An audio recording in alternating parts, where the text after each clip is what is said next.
안녕하세요, 우리 성도님 여러분. 집에서 잘 계십니까? 많이 힘드시죠? 또 바깥에 나가는 것도 힘들고 또 나가자니 너무 또 찝찝하기도 하고 하긴 여러 가지 문제가 있습니다. 하지만 이 코로나 바이러스 때문에 우리가 예배를 못 드리는 상황이 있더라도 같이 이렇게 비교를 통해 예배를 드릴 수 있어서 하나님께 감사드립니다. 우선 제가 광고를 하나 할게요. 헌금을 하시고 싶으신 분들이 있으시면 봉투에다가 헌금을 넣으신 다음에 교회에 그 편지 넣는 그 곳에다가 그 봉투를 넣어주시면 저희가 월요일날 와서 그거를 걷어가도록 하겠습니다. 너무 힘들어하지 마시고요. 또 우리가 예배를 몇 주 동안 같이 못 드리지만 기도하면서 하나님 앞에 그 믿음을 보여줘야 될 것 같습니다. 우리가 지금 잠깐 기도를 하고 먼저 예배를 시작하겠습니다. 전능하신 하나님 아버지 감사합니다. 오늘도 주님 함께 해주시고 우리를 지켜주시고 건강하게 해주심을 주님께 감사드립니다. 아버지 하나님 항상 우리와 함께 해주시고 우리가 주님을 떠나지 않게 해주시고 우리가 주님을 믿고 따를 때 그 두려움과 또 우리의 마음에 있는 근심 걱정을 주님께서 가져가 줄 것을 주님께 감사드립니다. 주님 함께 해주셨고 인도하여 주셨고 이 예배도 함께 해주셨고 이 모든 기도를 예수님의 이름으로 기도했사옵나이다. 아멘. 우리 잠깐 말씀 보겠습니다. 우리 출애굽기 12장입니다. 만약에 제가 너무 빨리 간다 생각하시면 거기 퍼즈 버튼을 누르시고 찾으시고 하면 될 것 같습니다. 출애굽기 12장 24절부터 28절 말씀 보도록 하겠습니다. 출애굽기 12장 24절부터 28절 말씀을 보겠습니다.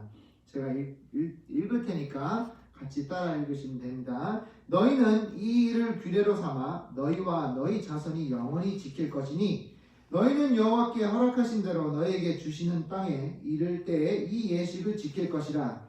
이후에 너희는 너희의 자녀가 묻기를 이 예식에 무슨 뜻이 있느냐 하거든 너희를 이르기를 이는 여호와의 유월절 제사라. 여호와께서 애굽 사람에게 재앙을 내리실 때 애굽에 있는 이스라엘 자손의 집에 넘으사 우리의 집을 구원하셨느니라 하라. 하매 백성이 머리 숙여 경배하니라. 이스라엘 자손이 물러가서 그대로 행하되 여호와께서 모세와 아론에게 명하신 대로 행하니라. 또 하나 보겠습니다. 요한복음 4장 21절부터 26절 말씀 같이 보도록 하겠습니다. 요한복음 4장 21절부터 26절 말씀입니다. 제가 읽겠습니다. 여호와께서 이르시되 여자여 내 말을 믿으라. 이 산에서도 말고 예루살렘에서도 말고 너희가 아버지께 예배할 때가 이르리라. 너희는 알지 못하는 것을 예배하고 우리는 아는 것을 예배하노니 이는 구원이 유대인에게서 남이라. 아버지께 참되게 예배하는 자들은 영과 진리로 예배할 때가 오나니 곧 이때라. 아버지께서는 자기에게 이렇게 예배하는 자들을 찾으시니라.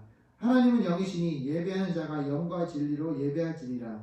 여자여 이르되 메시아 곧 예수 그리스도라 하는 이가 오실 줄 내가 아노니 그가 오시면 모든 것을 우리에게 알려주시리이다. 예수께서 이르시되 내가 말하는 내가 그라 하시니라. 아멘.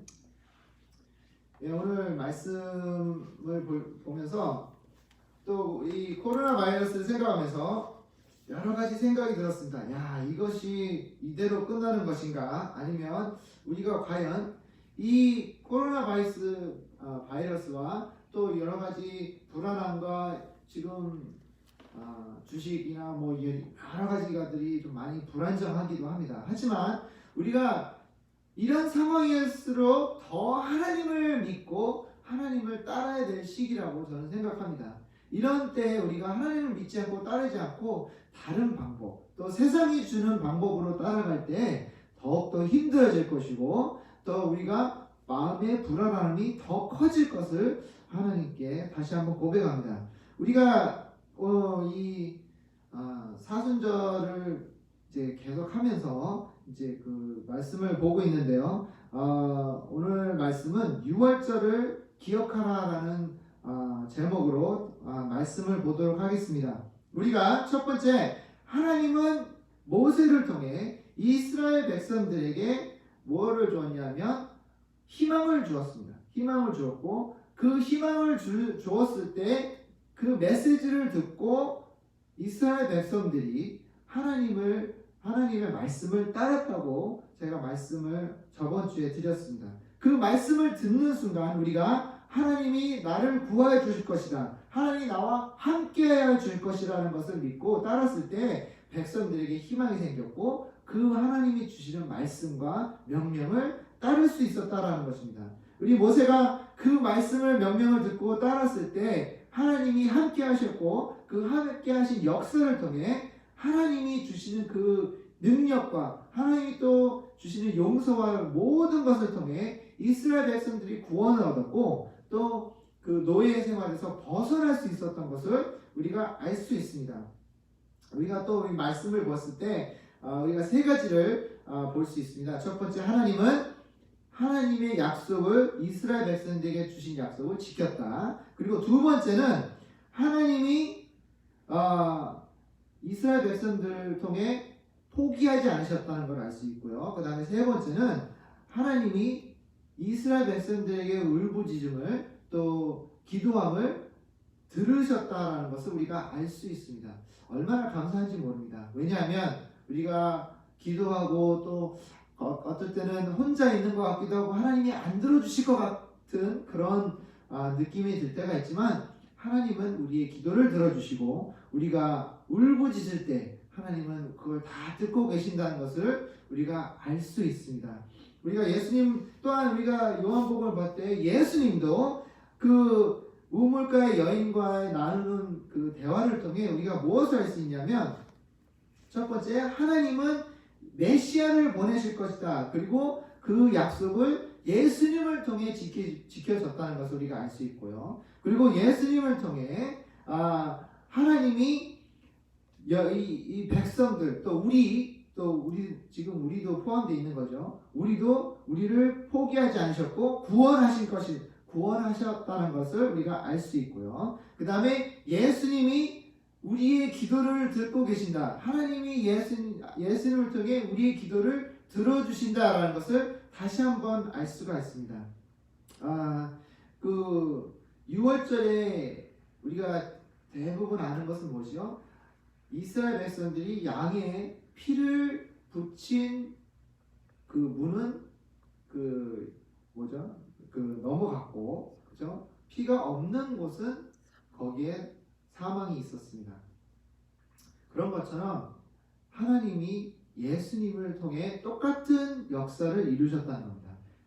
예수님의 피를 믿고 예수님의 피를 통해 죄의 사함을 받은 사람은 구원을 얻을 것이고, 그리고 피가 없는 사람은 구원을 받지 못하는 것입니다. 그러니까 우리가 애굽 시대에 있던 이스라엘 백성들의 일어난 일들과 지금 우리에게 일어난 일들이 흡사하다는 것을 알 수 있습니다. 왜? 예수님이 희생양이 되셨기 때문입니다. 그래서 우리가 예수님을 믿는 사람은 절대로 구원이 있을 것이고, 그리고 예수님이 없는 사람은 우리에게는 희망이 없고 나중에 우리가 영생을 얻지 못하는 것을 다시 한번 알 수 있게 되는 것입니다. 그러면 우리가 무엇을 해야 되는가? 첫 번째, 우리가 하나님의 말씀에 순종을 해야 되는 것입니다. 왜 순종이 필요한지를 우리가 다시 한번 왜 보냐면, 이스라엘 백성들이 하나님의 말씀과 하나님이 주시는 그 인스트럭션을 딱 들었을 때 구원이 있었어요. 그 구원이 생겼다는 것은 무엇을 의미하냐면 순종을 따르는 백성들에게는 구원이 있다는 것입니다. 그러니까 우리가 순종하지 않으면 우리가 구원을 받을 수가 없어요.